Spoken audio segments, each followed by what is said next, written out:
প্রতি হাজারে 999 জনকে জাহান্নামের জন্য আলাদা করে দাও। আপনি গাণিতিকভাবে এটাকে ব্যাখ্যা করতে যায়েন না। এখানে বোঝানো হচ্ছে মেজরিটি, অর্থাৎ বেশিরভাগ মানুষ জাহান্নামে যাচ্ছে, কোনো সন্দেহ নেই। হ্যাঁ, এটা ঠিক, জাহান্নামে যাওয়ার পরে কবিরা গুনাহগার যে ব্যক্তিরা আছে তাদের জন্য নবী সাল্লাল্লাহু আলাইহি ওয়াসাল্লাম সুপারিশ করবেন, এবং যার অন্তরে সরিষা দানা পরিমাণ ঈমান ছিল, মন থেকে লা ইলাহা ইল্লাল্লাহ সাক্ষ্য দিয়েছে, একদিন না একদিন সে জান্নাতে যাবে ইনশাআল্লাহ। কিন্তু আমরা কি চাইবো জাহান্নামের শাস্তি ভোগ করে জান্নাতে যেতে? জাহান্নাম কি, এটা একটা হাদিস দিয়ে বুঝাচ্ছি। আল্লাহ রাব্বুল আলামিন এই পৃথিবীর সবচেয়ে সুখী মানুষটাকে, এই পৃথিবীতে যার কোনো দুঃখ কষ্ট কিচ্ছু ছিল না, এই মানুষটাকে ডেকে নিয়ে আসবেন। ডেকে নিয়ে এসে জাহান্নামে ঢুকাবেন এক মুহূর্ত সময়ের জন্য, ধরেন 1 সেকেন্ড বা 1 ন্যানো সেকেন্ড, এরপরে বের করে নিয়ে আসবেন। নিয়ে এসে বলবেন, পৃথিবীতে কি সুখে ছিলে? সেই ব্যক্তি বলবে, সুখ কি জিনিস হে আল্লাহ আমি জানি না। আমি কি বুঝাতে পারছি ভাই? সুখ কি জিনিস আমি জানি না। আর আল্লাহ রাব্বুল আলামিন এই পৃথিবীর সবচাইতে কষ্টে থাকা মানুষটাকে ডেকে নিয়ে আসবেন, এনে জান্নাতে ঢুকাবেন, ঢুকে এক মুহূর্ত সময় রাখবেন, বের করে নিয়ে আসবেন। বলবেন, পৃথিবীতে কষ্টে ছিলে? সেই বান্দা বলবে, কষ্ট কি জিনিস আল্লাহ আমি জানি না।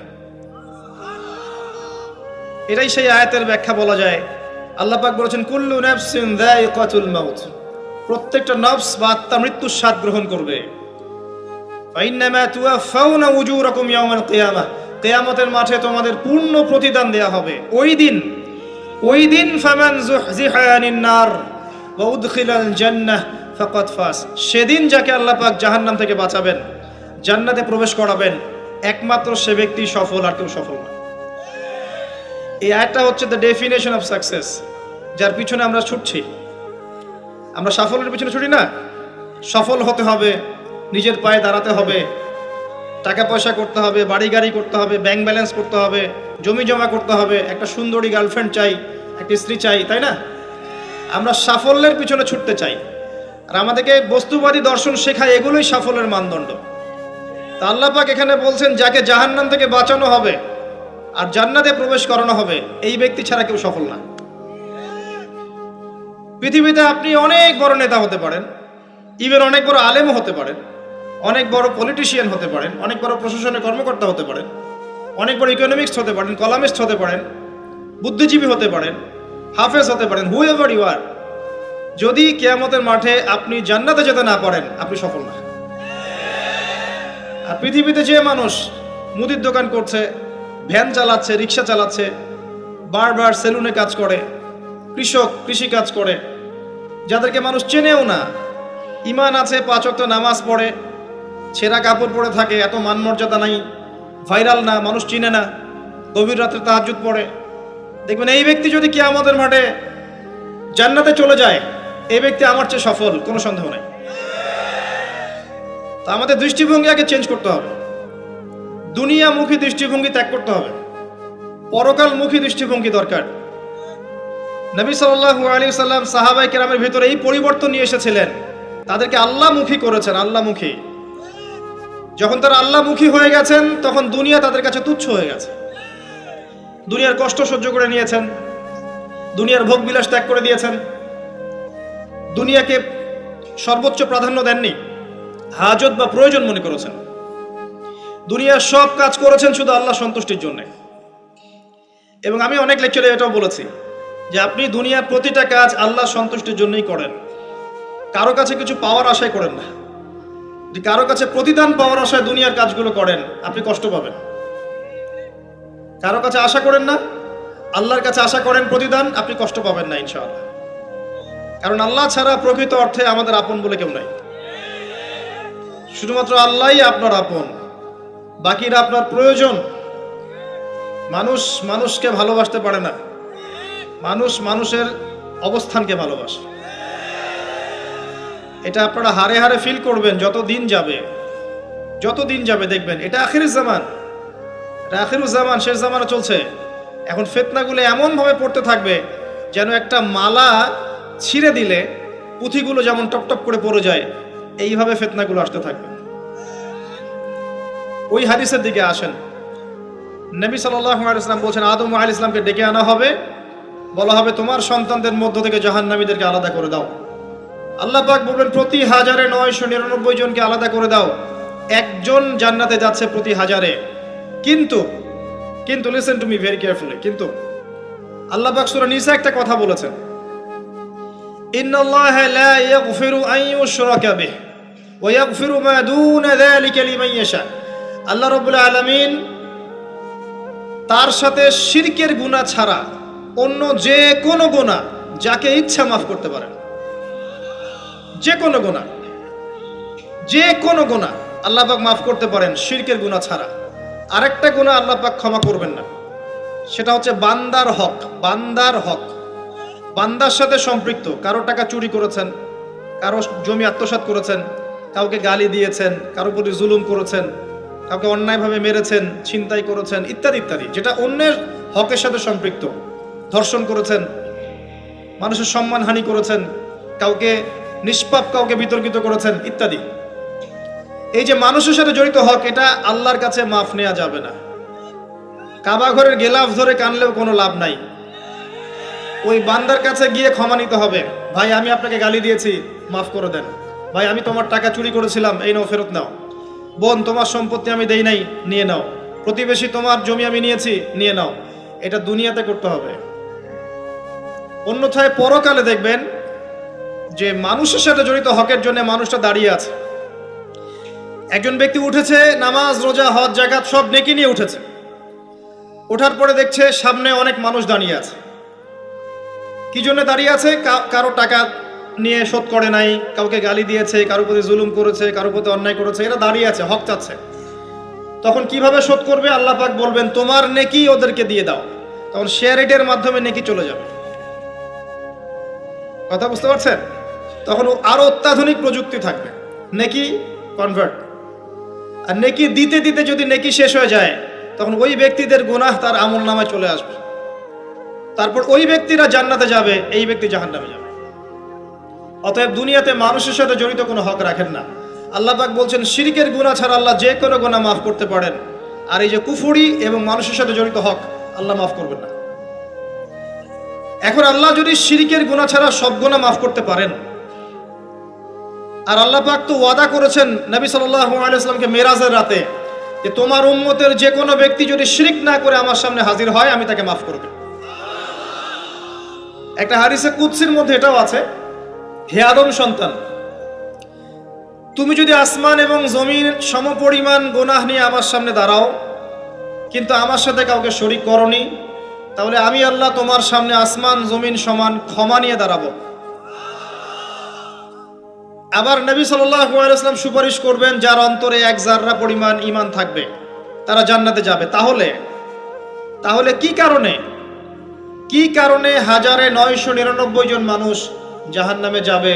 উত্তরটা দেন দেখি। তাদের আমল নামে কিসের পাপ থাকতে পারে? কিসের? এটা বোঝার জন্য কি পিএইচডি করার দরকার আছে? এখন দেখেন, কিছু মানুষ আছে যারা বলছে যে ঈসা ইবনে মারিয়াম আল্লাহর সন্তান, নাউজুবিল্লাহ। এটা শিরক নয়? এবং তাদের সংখ্যা পৃথিবীতে 700-800 কোটির মতো, নাকি আরো কম বেশি হবে? যারা চলে গেছে, যারা আছে এবং যারা আসবে। কিছু মানুষ বলছে ওজায়ের আলাইহিস সালাম আল্লাহর সন্তান, নাউজুবিল্লাহ।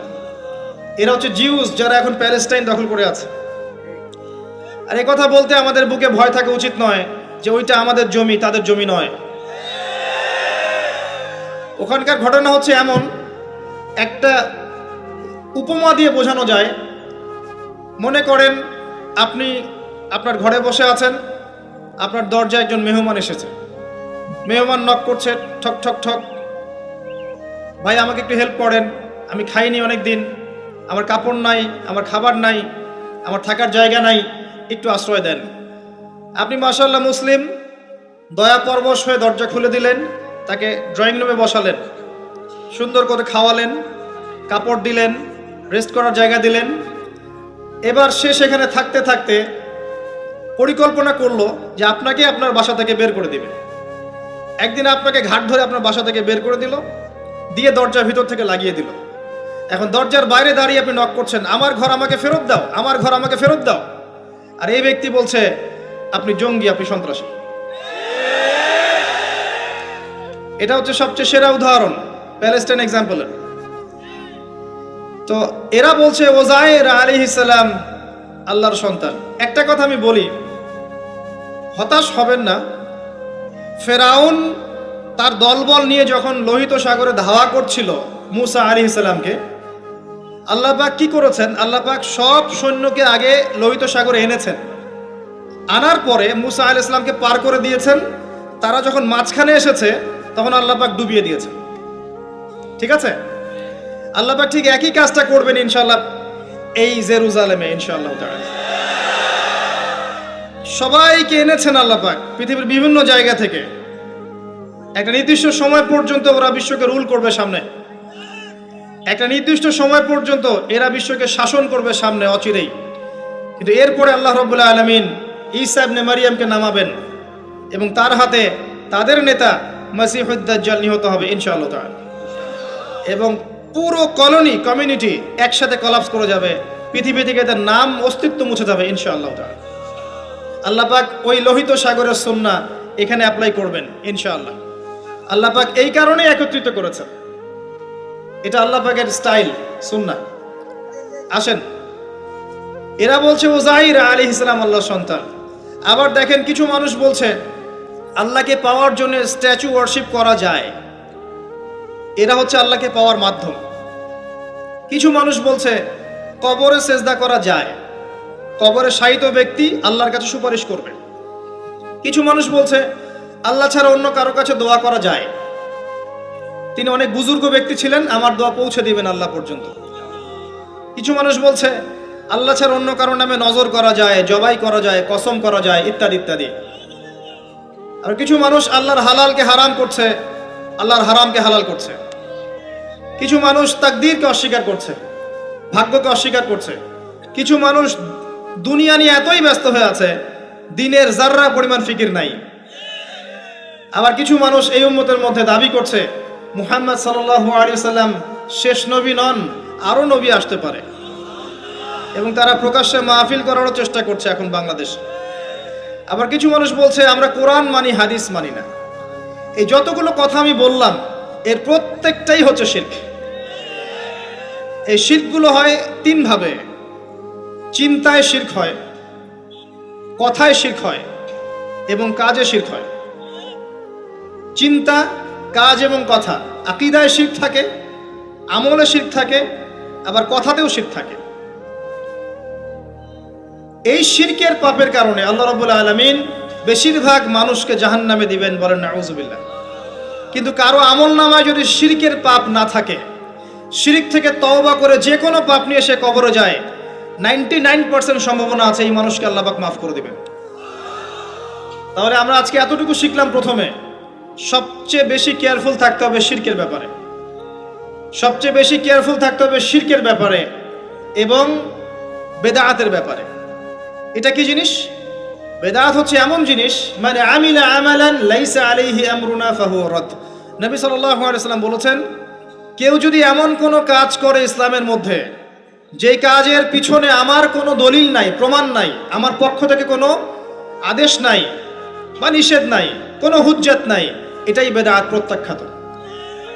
মানে আপনার প্রতিটা কাজ হতে হবে শুধুমাত্র নবী সাল্লাল্লাহু আলাইহি ওয়াসাল্লামের সুন্নাহ মতো। এই জায়গায় নতুন কোনো পদ্ধতি চালু করলে আপনি বেদাতি হয়ে যাবেন। বেদাতির পরিণতি কি? তার সমস্ত আমলগুলোকে আল্লাহ পাক ধুলো বানিয়ে দিবেন। দলিল সূরা ফুরকান, সবকিছু বলার সময় পাচ্ছি না মাহফিলে। আরো কি? আরো আছে। বুখারী হাদিসে এসেছে নবী সাল্লাল্লাহু আলাইহি ওয়াসাল্লাম হাউজে কাউসারের সামনে দাঁড়িয়ে থাকবেন এবং এই কাউসারের পানি যে একবার পান করবে কিয়ামতের মাঠে, সে আর কখনো পিপাসার্ত হবে না। নবী সাল্লাল্লাহু আলাইহি ওয়াসাল্লাম পানি পান করাবেন উম্মতকে, হঠাৎ পর্দা পড়ে যাবে। আল্লাহ নবী বলবেন ইন্নাহুম মিন্নি, এরা তো আমার উম্মত। পর্দা পড়ে গেল কেন?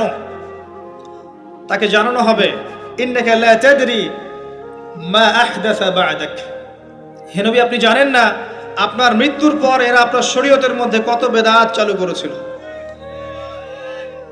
তো বেদাতীদের সম্পর্কে নবী সাল্লাল্লাহু আলাইহি ওয়াসাল্লাম বলবেন সুহকান সুহকান লিমান গায়্যারা বা'দি, দূর হও যারা আমার দ্বীনের মধ্যে সংযোজন করেছো, দূর হয়ে যাও। নবীজি অভিশাপ দিবেন, নাউযুবিল্লাহ। আরেকটা মারাত্মক বিষয় হচ্ছে বেদাত করতে থাকলে মানুষ তওবা করে না। একজন চোর তওবা করতে পারে, সে জানে এটা খারাপ কাজ। একজন জেনাকারী তওবা করতে পারে, সে জানে এটা খারাপ। একজন পতিতালয়ের মেয়ে তওবা করতে পারে, সে জানে এটা খারাপ। কিন্তু যে ব্যক্তি ইসলামের কাজ করছে ভালো মনে করে, সে মনে করছে এগুলো কল্যাণের কাজ, ভালো কাজ, সে কখনো তওবা করতে চাইবে না। এই কারণে বেদাতি শেষ পর্যন্ত তওবা করে না। অতএব শিরক আর বেদাতের এই পাপ থেকে দূরে থাকেন। এরপরে আমি সামনে যাই। আরেকটা মেজর জিনিস থেকে আমাদেরকে বেঁচে থাকতে হবে, সেটা হলো হারাম রিজিক। আজকে আমাদের রিজিকের যে সিস্টেমটা আছে, এর মধ্যে বেশিরভাগ পরিবারে হারাম রিজিক ঢুকে গেছে, বলে নাউযুবিল্লাহ। কেউ সরাসরি হারাম, কেউ ঘুরিয়ে ফিরিয়ে হারাম। সবচেয়ে বড় মারাত্মক যে হারামটা ঢুকেছে তার নাম হচ্ছে রিবা বা সুদ। ম্যাক্সিমাম আমরা সুদখোর। আমার কিসের দাড়ি টুপি এগুলো দেখার প্রয়োজন নাই, আমি নিজেও সুদখোর। কিভাবে? প্রত্যক্ষভাবে না হলে পরোক্ষভাবে। মনে করেন আমি একটা ফ্ল্যাটে ভাড়া থাকি, ফ্ল্যাটের মালিক আমার ভাড়ার টাকা দিয়ে তার ব্যাংকের লোন শোধ করে, পরোক্ষভাবে আমি সুদের সাথে সম্পৃক্ত আছি। আপনি বাঁচতে পারবেন না। এই জামানা সম্পর্কে নবী সাল্লাল্লাহু আলাইহি ওয়াসাল্লাম বলেছেন, এমন একটা জামানা আসবে যেই জামানায় মানুষ সুদ থেকে বেঁচে থাকতে পারবে না। যে বেঁচে থাকার চেষ্টা করবে তার গায়েও সুদের ছিটা ফোঁটা গিয়ে লাগবে, কোনো সন্দেহ নেই, এটা সেই জামানা। টপ টু বটম সব জায়গায় সুদ। আর জানি না এই আয়াতগুলো কোরআনে আছে কি না আদৌ, বা এগুলো মানুষকে শোনানো হয় কি না আদৌ। তা আমি আমার জায়গা থেকে চেষ্টা করছি। আল্লাহ পাক কোরআনে বলেছেন। কে বলেছেন? আল্লাহ বলেছেন। আমি অনুবাদ করছি, আমি জাস্ট অনুবাদক। সূরা বাকারা 279 থেকে পড়া শুরু করেন। আল্লাহ পাক বলছেন, ইয়া আইয়ুহাল্লাযীনা আমানু, হে মুমিনগণ, তুমি যদি মুমিন হয়ে থাকো, হে মুমিনগণ, ইত্তাকুল্লাহ, তোমরা আল্লাহকে ভয় করো। ইত্তাকুল্লাহ, তোমরা আল্লাহকে ভয় করো। ইত্তাকুল্লাহ, তোমরা আল্লাহকে ভয় করো। ওয়াযারু মা বাকিয়া মিনার রিবা, সুদের অবশিষ্ট অংশগুলো ছেড়ে দাও। ইন কুনতুম মুমিনিন, যদি প্রকৃত অর্থে মুমিন হয়ে থাকো। ওয়া ইন লাম তাফআলু, আমি আল্লাহ বলছি তোমরা যদি এটা না করো, ফাযরু বিহারবিন মিনাল্লাহি ওয়া রাসূলিহি, তাহলে আল্লাহ এবং তার রাসূলের সাথে যুদ্ধের ঘোষণা শুনে রাখো। Go ahead. এখন রাস্তা আপনার। আমি অনুবাদ করে শুনিয়ে দিয়েছি, আপনার কান পর্যন্ত পৌঁছে গেছে। এখন decision is yours, path is yours, choose your path. রাস্তা আপনার, আপনি ফিক্স করেন কি করবেন। যদি আপনি সুদ খান 1 নাম্বার, অথবা দেন 2 নাম্বার, 3 আপনি সাক্ষী থাকেন, 4 লিখে রাখেন, আপনি সমান পাপী। এই 4 শ্রেণী মানুষকে নবী সাল্লাল্লাহু আলাইহি ওয়াসাল্লাম অভিশাপ দিয়েছেন, লাআনত করেছেন। আর নবী সাল্লাল্লাহু আলাইহি ওয়াসাল্লামের অভিশাপ নিয়ে যদি আমরা কবরে যাই, তাহলে মান নবিয়ুক উত্তর দিতে পারবো, এটা বিশ্বাস করা বোকামি। তার অভিশাপ নিয়ে যদি আমরা হাসরের মাঠে উঠি, হাউজে কাউসারের পানি পাবো, প্রত্যাশা করাটা বোকামি হবে। তার অভিশাপ নিয়ে যদি আমরা হাসরের মাঠে উঠি, তাহলে তিনি আমাদের জন্য সুপারিশ করবেন, এটা ভাবা বোকামি হবে। মেরাজের রাতে আল্লাহ রাসূল দেখে এসেছেন, এক শ্রেণীর মানুষকে রক্তের নদীতে ফেলে মাথা ফাটিয়ে দেয়া হচ্ছে। নবী জিজ্ঞাসা করলেন সাল্লাল্লাহু আলাইহি ওয়াসাল্লাম, এরা কারা হে জিবরাইল? জিবরাইল আলাইহিস সালাম বললেন, এরা আপনার উম্মতের সেই সব ব্যক্তি যারা ছিল সুদখোর, যারা সুদের মধ্য দিয়ে মানুষের রক্ত চুষে খেয়েছে। আজকে রক্তের নদীতে এদেরকে ফেলে মাথা ফাটিয়ে দেয়া হচ্ছে। কি করবেন আপনি ফিক্স করেন। ইসলাম তরবারির জোরে ছড়ায় নাই। আমি আপনার গর্দানে তরোয়াল ধরে বলবো না যে সুদ ছেড়ে দেন, বলবো? কেউ বলবে না। ইসলাম এভাবে ছড়ায় নাই। ইসলাম সৌন্দর্য দিয়ে ছড়িয়েছে, সুন্দর উপদেশ দিয়ে ছড়িয়েছে। উদউ ইলা সাবিলি রাব্বিকা বিল হিকমা ওয়াল মাউইযাতিল হাসানা ওয়াজাদিলহুম বিল্লাতি হিয়া আহসান, এভাবে ইসলাম ছড়িয়েছে। ফাযাক্কির ইন নাফাআতিয যিকরা সায়াযাক্কারু মান ইয়াখশা, হে নবী আপনি উপদেশ দিন, যদি উপদেশ কাজে লাগে। শীঘ্রই যারা আল্লাহকে ভয় করে তারা আপনার উপদেশ গ্রহণ করবে ইনশাআল্লাহ। ওয়ায়াতাজান্নাবুহাল আশকা, যারা পাপাচারী